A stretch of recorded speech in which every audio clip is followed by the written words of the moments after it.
Nos últimos 5 anos, o futebol brasileiro tem estado em uma crescente que se destaca em todo o mundo esportivo. Novos, diversificados e altíssimos investimentos, novos modos de gestão, grandes contratações e hegemonia de clubes que são o que definem essa guinada do esporte nacional e internacionalmente. Essa nova conduta brasileira é análoga ao modo administrativo do futebol europeu, que, por sua vez, é o padrão a ser seguido e batido para todo o futebol mundial. Hoje, craque, vamos falar sobre como o futebol brasileiro tem evoluído e seria o Brasileirão a nova Premier League? Vamos lá! Uma das primeiras formas que podemos usar para demonstrar a evolução da Liga Brasileira é o faturamento. Antes de tratar de números, é bom ressaltar como está estruturada a pizza do gráfico de distribuição da fonte de faturamento dos times e o tamanho de cada fatia. Primeiro, as bilheterias, que representam apenas 1% do faturamento dos clubes. Em sequência, aos licenciamentos e as franquias, que representam 11% do faturamento dos clubes. Depois contamos com os programas de sócios torcedores, com uma porcentagem de 12% do total do faturamento dos clubes. Números mais expressivos começam agora, pois as transações de jogadores representam 31% do faturamento dos clubes, enquanto os direitos de transmissão lideram com um total de 34% de todo o faturamento. Os 10% remanescentes representam outras formas de faturamento não especificadas. Para darmos nomes aos bois, assim como números específicos, vamos mostrar os 5 maiores faturamentos de 2022.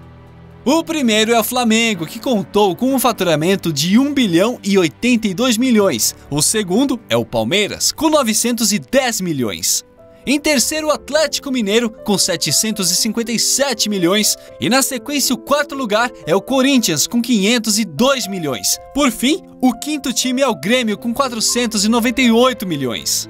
O aumento geral de 2022 em relação ao faturamento de 2021 é consideravelmente alto. Agora vamos usar como objetos de comparação os 10 clubes que mais faturaram em 2021 e 2022. Os 10 clubes que mais faturaram em 2021 juntos totalizaram um montante de 5 bilhões 362 milhões. Já os 10 clubes que mais faturaram em 2022 juntos totalizaram um montante de 5 bilhões 606 milhões. A diferença entre os 2 anos é de 244 milhões. O aumento de faturamento, obviamente, possui uma tendência de aumento para o ano de 2023. E não é possível falar de dinheiro do futebol brasileiro sem falar de Flamengo. O maior clube de futebol brasileiro saiu entre os 20 times que mais faturaram no mundo no ano de 2022. O único time não europeu da lista esteve em 18º lugar e promete estar em colocações maiores para o ranking mundial de 2023. É necessário termos uma parte especial apenas para o Flamengo. Recentemente, o time, em pleno começo do ano, já dobra sua meta anual de vendas em 2023. O clube, que planejava arrecadar 61,4 milhões de reais até o final do ano com vendas de jogadores, já conta com uma arrecadação de 115 milhões de reais com Tuller, Ramon e João Gomes. O time ainda adquiriu 9 novos patrocinadores. Apenas com contratos de patrocínios, o rubro-negro arrecadará 180 milhões de reais. Entre os principais podemos mencionar a Adidas com 69 milhões de reais, a BRB com 32 milhões e a Pixbet com 24 milhões. Obviamente, a gestão de clubes está relacionada à evolução do futebol. A lei da SAF, que permite que clubes de futebol se tornem sociedades anônimas, é uma das protagonistas nesta evolução no esporte. No futebol brasileiro já existem 24 SAFs em diversas divisões. Os principais exemplos de SAFs são 3 clubes enormes, como o Cruzeiro, o Vasco e o Botafogo. O mercado prevê que este modelo continuará se expandindo. Essa legislação tem estimulado que clubes de futebol partam de associações civis sem fins lucrativos para a empresarial. Isso permite que o clube-empresa disponha de normas de governança e maiores controles de financiamento para o futebol. A SAF possibilita a venda parcial ou completa do futebol para outros proprietários, sejam empresários ou via abertura de capital na Bolsa de Valores. Este sistema é extremamente semelhante ao europeu, que englobam diversas possibilidades, como SAFs, capital aberto na bolsa, capital fechado e afins. Basicamente o mesmo cenário, mas muito mais vasto. As estruturas societárias podem ajudar ou atrapalhar. O meio para se ter êxito com esse modelo administrativo é selecionar uma gestão capacitada e tratar do que elas podem aportar e não do que podem extrair do clube. Desde 1982, os clubes brasileiros contam com patrocínios nas camisas e desde então nasceram os patrocínios Masters, que são aqueles com maiores valores de mercado e ocupam um espaço de nobreza. O faturamento via patrocínios é de extrema importância para o futebol e no cenário brasileiro não seria diferente.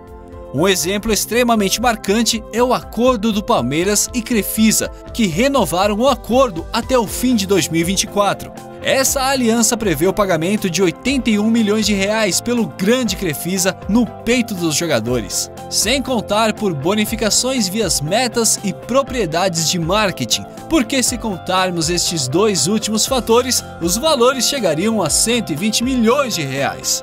Estes valores exemplificam muito bem como patrocínios são expressivos e importantes, pois, ainda usando o Palmeiras como modelo, seus ganhos o colocam como o clube que mais se opôs ao Flamengo em 5 anos. Calma, craque! Todos os times se destacam em tudo que foi mencionado, mas é importante usar o porco e o urubu como modelos, porque eles são os modelos brasileiros e protagonistas dessa evolução. A contratação de jogadores, como falamos no começo, cumpre um papel importante nesta evolução.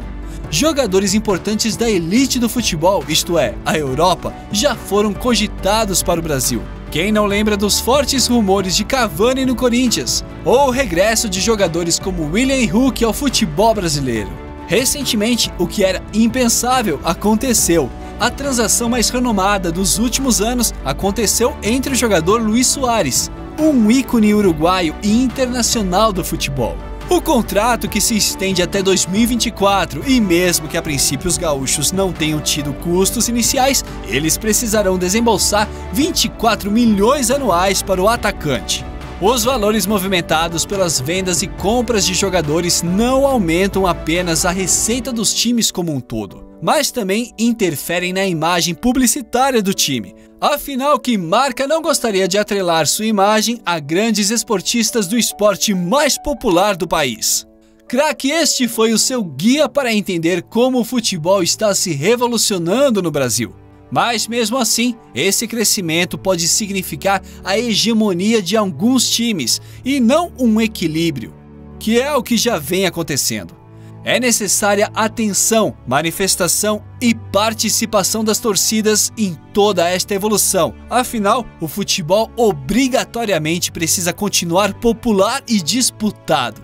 Agora mete um caixa no like, seu gostei é muito importante. Se inscreva com o sininho ativado e comente o que acha. Quer uma oportunidade de ir a um estádio? Aposto que este vídeo te deu uma vontade de assistir um derby paulista ou um Fla-Flu no estádio, mas eu sei que tá faltando a grana no final do mês. Então, craque, dá uma boa olhada em como o Guru já faturou mais de 4 mil reais no mês no conforto de casa, apenas com um dispositivo com acesso à internet. Isso tudo ainda fazendo uma embaixadinha.